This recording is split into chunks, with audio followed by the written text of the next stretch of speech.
Hello बच्चों, कैसे हैं आप।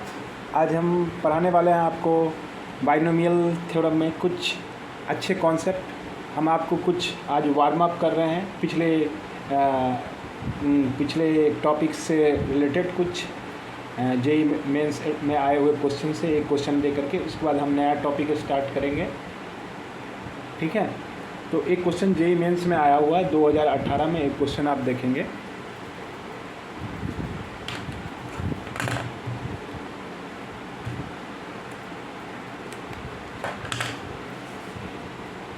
स्टार्ट करते हैं दोस्तों। ये क्वेश्चन है x plus root x cube minus 1 के power 5 x minus x cube minus 1 के power 5।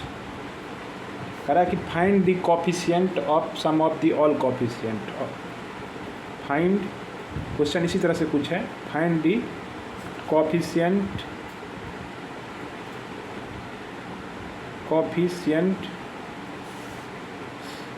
Some of this expansion. ये इस तरह से किसी तरह से पूछा जा सकता है, मतलब कि इसके जितने भी कोफिशिएंट होंगे इस टर्म के सम निकालने। तो इस पे मैंने क्या ट्रिक बताया था आपको, ध्यान होगा।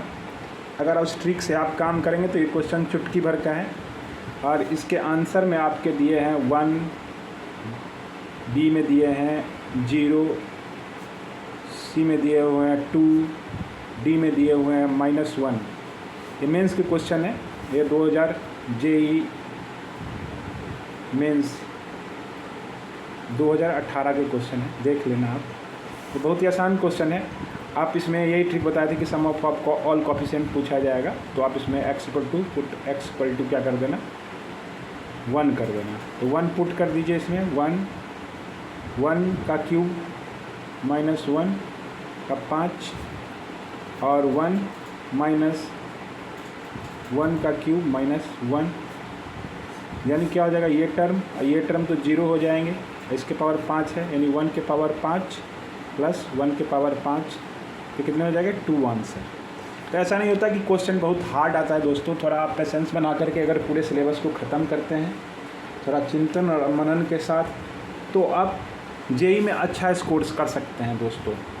तो दोस्तों आज हम थोड़ा पढ़ रहे हैं एक नया चीज़ इसी बाइनोमियल में, the greatest term of the binomial expansion. कोई जनरल है, मान लीजिए a प्लस एक्स के पावर n। अब इसमें ग्रेटेस्ट टर्म कैसे निकालते हैं, तो इसके बारे में आपको जो भी है कैसे निकालते हैं, तो हम इसके बारे में एक पढ़े हैं कि NCR जो होता है ये क्या है, ग्रेटेस्ट कोफिशिएंट।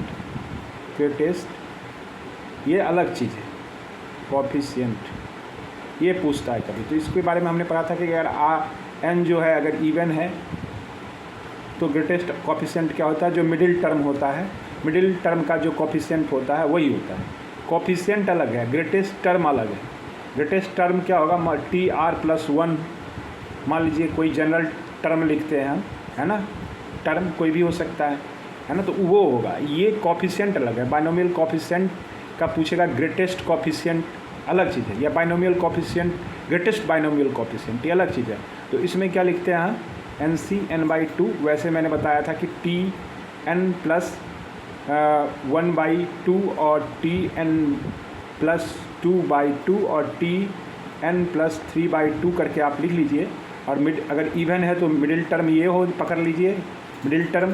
तो मिडिल टर्म का कोफिशिएंट जो होगा वो क्या हो जाएगा, ये बाइनोमियल कोफिशिएंट ये ऐसे आएगा। ठीक है, जैसे अगर n+2/2 लेंगे तो यहाँ पे जो भी रखेंगे मान लीजिए, तो ये कुछ इसी तरह से आएगा। ठीक है, और अगर ऑड होंगे तो एक ये होंगे और एक ये होंगे, क्योंकि हम इसको अगर लिखेंगे, इसको अगर एक खोल के लिखते हैं TN+1, है ना, लिखेंगे आप कैसे लिखेंगे, कुछ इसी तरह से लिखेंगे TN+n2 कट जाएगा, ये क्या हो जाएगा, n/2। तो ये जब पूछा जा रहा है, यानी पूछा जा रहा है आपका NC n/2, 2 देखिए इसको खोलने से, और जो भी आएंगे इसके कॉफिशिएंट, तो ये NC/2 ही तो हमें क्या हो जाएंगे, बाइनोमियल कॉफिशिएंट मिडिल टर्म के अनुसार। ठीक है, तो इतना आप समझ रहे हैं। तो मगर हम आज क्या कर रहे हैं, discuss greatest term of the binomial coefficient, greatest term of this binomial expansion, greatest term. तो अगर हमें मालूम नहीं है तो ये फार्मूला डायरेक्ट लगाते हैं, let TR+1 term be the greatest in all. तो मतलब क्या हो जाएगा, यानी TR+1 क्या होगा, ग्रेटर देन होगा TR+2 से, आगे वाले से भी, और ग्रेटर हो गया पीछे वाले से भी, TR+1। ऐसे लिख सकते हैं कि नहीं दोस्तों, क्योंकि इसमें बहुत सारे बाइनोमियल एक्सपेंशन, इस एक्सपेंशन के बहुत सारे टर्म होंगे, तो हम जनरल टर्म को तो TR+1 ही लिखते हैं, मैंने बताया है आपको। तो इसमें ये ब्रह्मास्त्र है, इस चीज़ को आप यहाँ कंफ्यूज करेंगे तो पूरा बाइनोमियल गड़बड़ हो जाएगा। तो यही ब्रह्मास्त्र हथियार है बाइनोमियल का। ये ब्रह्मास्त्र हथियार में आपको कन्फ्यूजन नहीं होना चाहिए कि इसका एग्जैक्ट मीनिंग क्या होता है दोस्तों। आप इसको अगर समझ गए तो पूरा बाइनोमियल का खेला खत्म है। ठीक है, और इसको लिखना in terms of binomial coefficient and coefficient binomial coefficient अलग है या फिर कॉफिशिएंट अलग हो जाता है दोस्तों। अगर हम इसका ये लिखेंगे, कॉफिशिएंट पूछा जाएगा TR+1, क्या लिखेंगे, NC/। अब देखिए यहाँ पे A है, पहला टर्म को पकड़ेंगे, A के पावर n-r, और x के पावर क्या पकड़ लेंगे, r।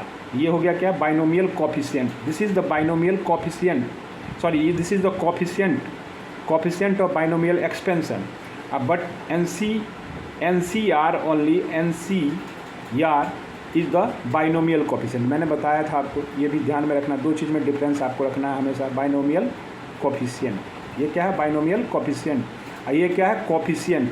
This is the coefficient in terms of, because ये x और a वेरिएबल है, इसके अंदर में कुछ आएंगे कांस्टेंट, तो उसको छांट करके, एक्चुअली में ये पूरे कोफिशिएंट नहीं, इसके अंदर में 2 होंगे, यहाँ पे मान लीजिए x की जगह 1 है छुपा हुआ, यहाँ भी 1 छुपा है, तो सारे को निकालेंगे। तो this is the binomial coefficient, sorry binomial coefficient ये है, बोलने में दिक्कत हो जा रहा है मगर आप भाव को समझिए, ये बाइनोमियल कोफिशिएंट है और ये कोफिशिएंट इन दिस एक्सपेंशन है। ठीक है, तो TR+1 ये हो गए। तो पैरेलली हम क्या लिख सकते हैं, TR है ना, क्या लिख सकते हैं इसको, NC, एक कम लिखेंगे, NCR-1, A के पावर क्या लिख देंगे तब बताइए, NR-1, और x के पावर क्या लिखेंगे, R-1।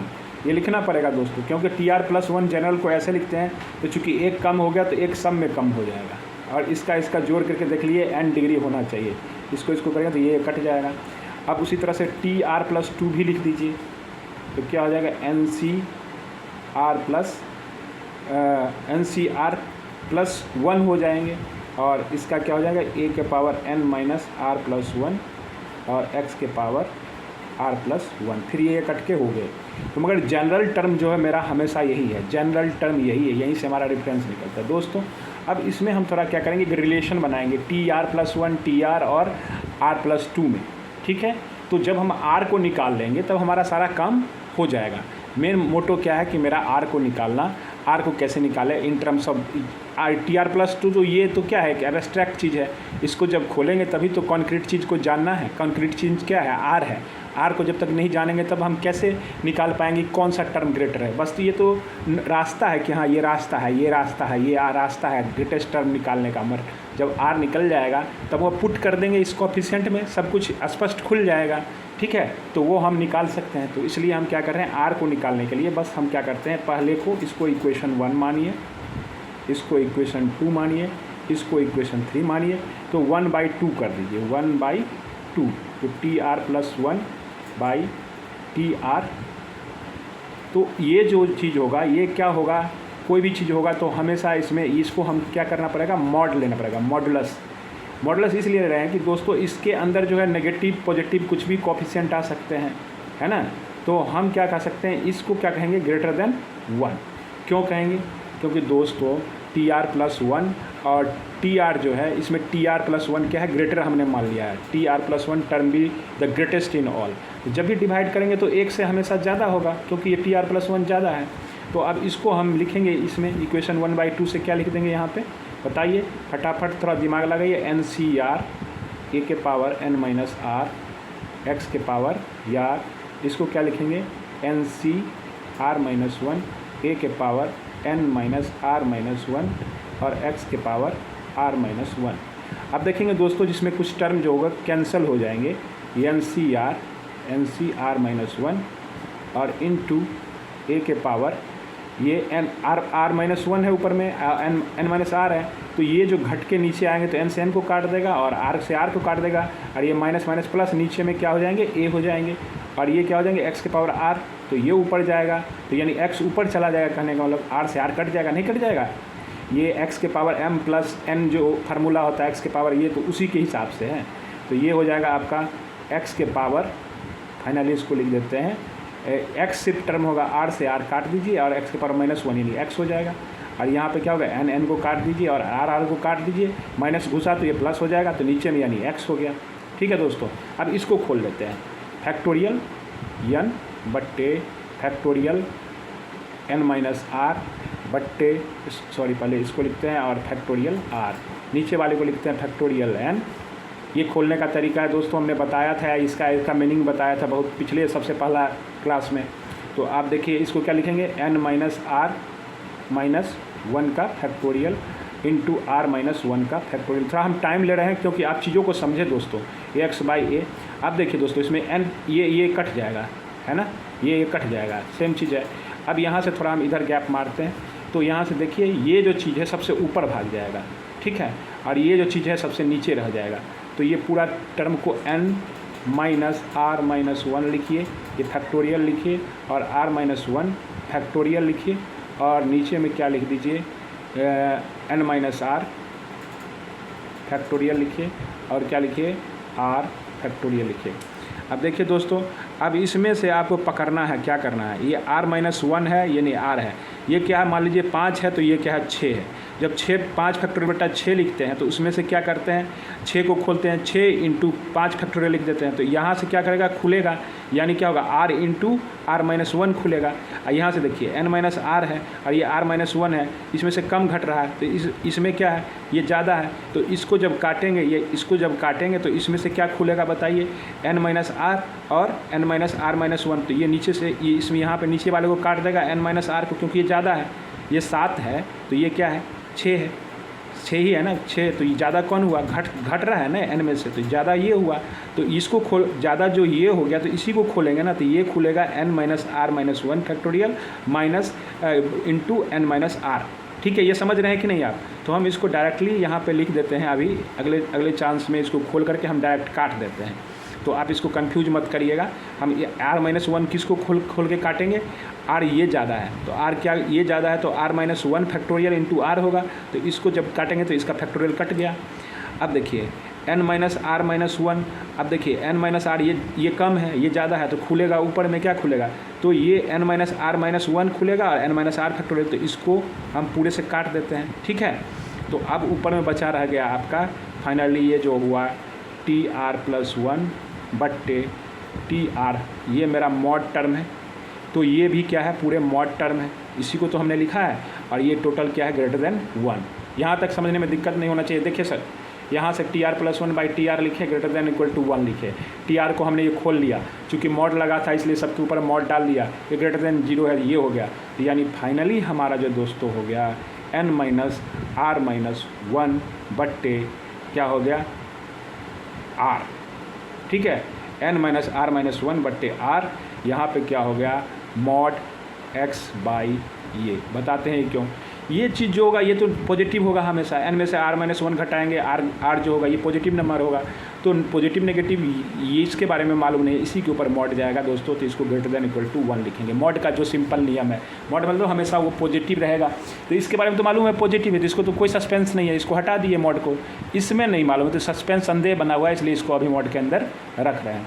अब दोस्तों n में से r को घटाएंगे तो क्या होगा n माइनस आर और माइनस 1, तो फाइनली जो हमारा अब एक रिलेशन देखिए आने वाला, बहुत ही सुंदर रिलेशन आने वाला है, ये क्या हो जाएगा n माइनस आर और यहाँ क्या हो गया 1 डिवाइडेड क्या है r और mod x by A greater than 1। ठीक है दोस्तों, तो अब x बाई ए को उधर लेके भाग जाइए तो क्या हो जाएगा, n माइनस आर, ठीक है, plus 1 divided r greater than equal to, बताइए क्या होगा, मॉड a बाई एक्स। ठीक है, अब क्या करना है दोस्तों, इसमें एक चालाकी करना है हमें थोड़ा सा, तो इसमें एक ट्रिक अपनाना है। उसको क्या करना है देखते हैं हो पाता है कि नहीं। n माइनस, हमें क्या करना है कि r को किसी तरह से फ्री करना है। r को जब तक हम फ्री नहीं करेंगे तो हम आगे नहीं चल पाएंगे। तो दोस्तों क्या करते हैं, n माइनस आर प्लस 1 रखते हैं और क्या करते हैं, इधर लेके चले जाते हैं a को, r को मॉड a बाई एक्स लिखते हैं अभी दोस्तों। ठीक है,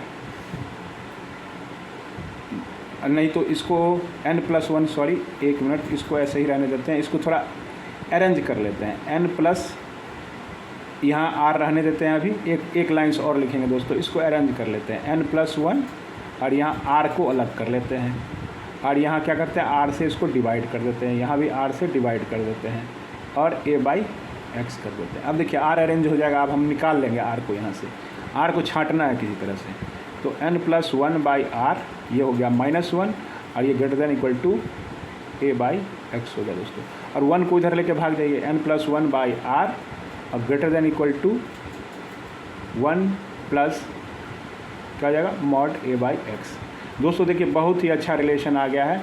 अब n प्लस 1 बाई आर अब सब छटा गया है, तो n प्लस 1 बट्टे 1 plus mod a by x आपका क्या हो गया, ये r जो है इससे एक कम है। देखिए ये आ गया आपका कंडीशन ग्रेटेस्ट टर्म का। आप ये निकाल लिए। दूसरा टर्म से आप जब इसको दोस्तों करेंगे तो थोड़ा आप इसके लिए आपको होमवर्क दे दिए हैं, नहीं तो हम नेक्स्ट क्लास में टाइम नहीं है हमारे पास, इसलिए थोड़ा कर रहे हैं। आप प्लीज़ इसको निकाल लीजिएगा, इसको TR+1 TR+2 से इसको डिवाइड करके, यहाँ पे ये भी ग्रेटर, चूँकि ये क्या है इससे ज़्यादा है, तो TR+1 मॉड TR+2 क्या होगा, ग्रेटर देन क्या होगा, इससे निकालेंगे आप, तो TR+1 बट्टे TR+2 जो होगा ये भी ग्रेटर देन 1 आएगा। तो इससे जब आप खोल के निकालेंगे तो R का जो रिलेशन होगा, ये R क्या हो गया, लेसर देन हो गया, बताइए n+1 बट्टे 1 plus mod a by x. ये क्या हो जाएगा, यहाँ से जो रिलेशन निकलेगा तो r जो होगा यहाँ से ग्रेटर होगा, यहाँ लेसर आ रहा है तो r बाउंड हो जाएगा, कहने का मतलब r को हम बाउंड कर रहे हैं, तो ये आएगा n+1 बट्टा 1 plus a by x minus 1। तो दोस्तों ये बहुत अच्छा इनक्वलिटी आ गया है, इससे आप बहुत ही बाइनोमियल में जहाँ तहाँ इसका ग्रेटेस्ट टर्म निकालने में यूज करेंगे। ठीक है दोस्तों, तो इसमें हम जनरली कोई ही एक लेकर के यूज कर लेंगे r का वैल्यू निकालने के लिए। बस हम यहाँ पे बताना चाह रहे थे कि r जो होता है कैसे निकलता है। तो दोस्तों हम एक आध क्वेश्चन इस पर करेंगे तो हम आसानी से क्या करेंगे, क्वेश्चन को कर ले जाएंगे। ठीक है दोस्तों, तो यहाँ पे जहाँ पे a क्या है इसको लोग लिख देते हैं, ऐसे भी लिखते हैं, r जो है lesser than equal to n+1 1 plus mod a by x. तो इसको क्या लिखते हैं, फर्स्ट है ना, a को क्या लिखते हैं फर्स्ट टर्म, और इसको नीचे में क्या है, ये सेकेंड टर्म, सेकेंड है, तो ये क्या है x है ना, ये थोड़ा ध्यान में रखना है। और यहाँ पे क्या है उसी तरह से n+1 बट्टे है ना 1 plus mod a by x. तो ये लिखते हैं a, ये फर्स्ट है ना, और ये क्या है x क्या है सेकेंड टर्म, हम लिख दिया समझने के लिए, वो मॉड ax बाई है, ये है, इस तरह से है दोस्तों। तो इस यहाँ पे क्या है -1 है। तो अब एक क्वेश्चन हम देखते हैं, इसको करेंगे तो थोड़ा आपको समझ में आएगा, जो है ग्रेटेस्ट टर्म का वो क्वेश्चन है। देखते हैं हम क्वेश्चन दे पाते हैं कि नहीं। अभी आपको मैंने बता दिया है दोस्तों, एक दिया है क्वेश्चन, आप देखते हैं कर पाते हैं कि नहीं, कि √3 and 1 plus 1 by √3 1 plus 1 by √3 and find the greatest term of the expansion. ये 20 दे दिया, find the greatest term of the expansion. तो क्या होगा, इसके लिए हमें r निकालना होगा। r निकालने के लिए क्या होगा आपका, सबसे पहले क्या होगा, r यहाँ पे डालने के लिए, यहाँ देखिए क्या है n क्या है, n 20 है, तो 20 हो गया है ना, और 20 प्लस 1 और 1 r जो है r लेसर देन यही होगा, है ना, और 1 क्या हो जाएगा फर्स्ट टर्म क्या हो जाएगा, यहाँ पे फर्स्ट टर्म क्या है a प्लस एक्स, तो a है और x क्या है, a है 1 और सेकेंड टर्म क्या है 1/√3, तो यहाँ पे रख दीजिए मॉड 1 + 1/√3, है ना। तो यह ग्रेटर देन दूसरा क्या हो गया 20, ये हो जाएगा आपका, दैट इम्प्लाइज 20 एक 21, r लेसर देन 21 बट्टे, ठीक है ना, ठीक लिख रहे हैं ना, 1 + 1/√3, ठीक है। और इधर क्या हो जाएगा बताइए, यहाँ हो जाएगा 21, 20 + 1 21 बट्टे 1 + 1/√3, और यहाँ क्या हो जाएगा -1, तो ये क्या हो जाएगा r ग्रेटर देन 1 हो जाएगा, ठीक है दोस्तों। तो यहाँ से हम क्या करेंगे, टोटल आप क्या करेंगे फार्मूला में रखेंगे, निकालेंगे, तो आपका क्या आ जाएगा, यहाँ से जो निकालेंगे तो r जो हो जाएगा लेसर देन 21 बट्टे 1 हो गया, 1 का इसका √3 है, तो √3 का मान क्या होता है, √3 का मान लिखेंगे आप तो 1.73 होता है लगभग। आप जैसे √3 जो नहीं निकालना जानना है तो क्या कर दीजिए, इसको आप एक तरह से √3 से ऊपर नीचे गुना कर दीजिए, या इसका वो कर लीजिए, बता रहे हैं रेशनलाइजेशन कर लीजिए, तो इसको √3 लिख दीजिए और इसको 1 लिख दीजिए, और ये नीचे में √3 है ऊपर चला गया, ठीक है। तो ये थोड़ा आसान बनेगा आपको कहने का मतलब, r लेसर देन 21√3, और √3 में से √3 + 1, √3 + -1 से ऊपर नीचे गुना कर दीजिए, √3 - 1 और √3 - 1, तो ये हो जाएगा आपका फाइनली 3 में से एक 1 गया, 2 हो गया, तो ऊपर में हो जाएगा आपका √3 और -1, और नीचे में क्या हो गया 3 - 1 यानी 2, तो ये फाइनली क्या होगा r लेसर देन, सॉरी दोस्तों थोड़ा हम टाइम ले रहे हैं मगर कुछ तो करना पड़ेगा इसके लिए ना, इसको सॉल्यूशन करने के लिए 3 हो गया, ये क्या हो गया √3, अब बट्टे क्या हो गया 2 हो गया दोस्तों। तो अब क्या हो जाएगा 21 इंटू क्या हो जाएगा 3 में से √3, तो √3 फिर आ ही गया, चलिए 3/2 क्या हो जाएगा, √3 का मान निकाल ही दीजिए भाई, 3 देखिए 1 से ऐसे के निकालते हैं, 1 अगर भूल जाते हैं तो आप 1 क्या लिखिए 2 लिखिए, यहाँ 2 लिख दीजिए, यहाँ पे पॉइंट रखेंगे तो ये क्या हो जाएगा 0 0 आ जाएगा, यहाँ पे क्या होगा आप बताइए 27 7 20 7 2 7 14, है ना, देखिए 7 7 49 7 दूना 14 4 18, ज़्यादा लेंगे तो और ज़्यादा होगा 8 में, तो कितना होगा 1.7 आ गया लगभग √3 का मान दोस्तों, सही है ना। तो आप देखिए वहीं पे रख देना चाहिए, तो ये फालतू का हम चीज़ कर दिए, कोई बात नहीं दोस्तों, जो हुआ सो सही हुआ। आप कुछ रेशनलाइजेशन सीख गए, 3 - 1.7/2, तो ये हो गया लगभग, तो r यानी लेसर देन हो गया 3 में से 1.7 जाएगा कितना बताइए फटाफट 1.3, है ना 1.3, तो यानी 21 × 1.3/2।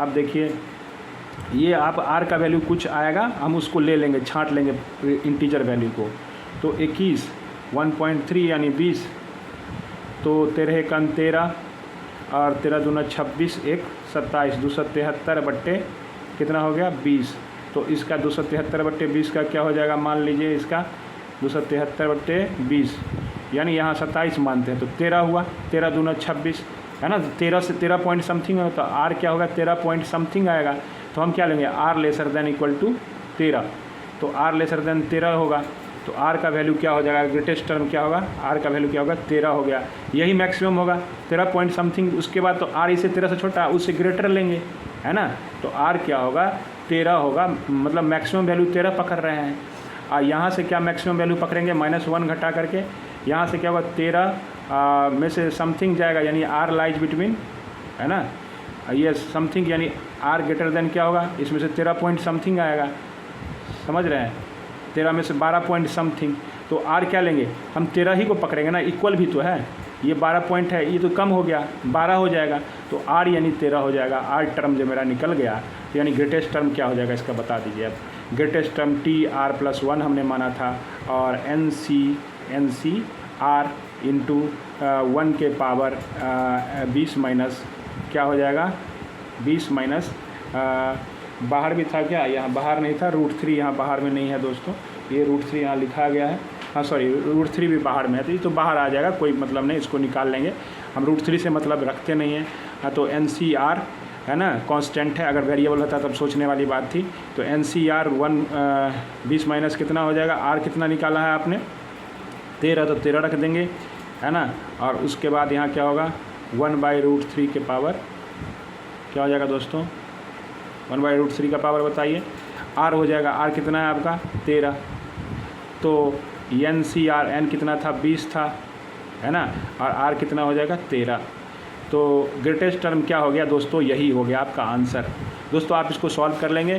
Thank you. अगर नहीं समझ में आया तो मेरे पास नेक्स्ट क्लास में हम बहुत सारे इसके आपको देंगे शॉर्ट वीडियो के लिए, जो भी है।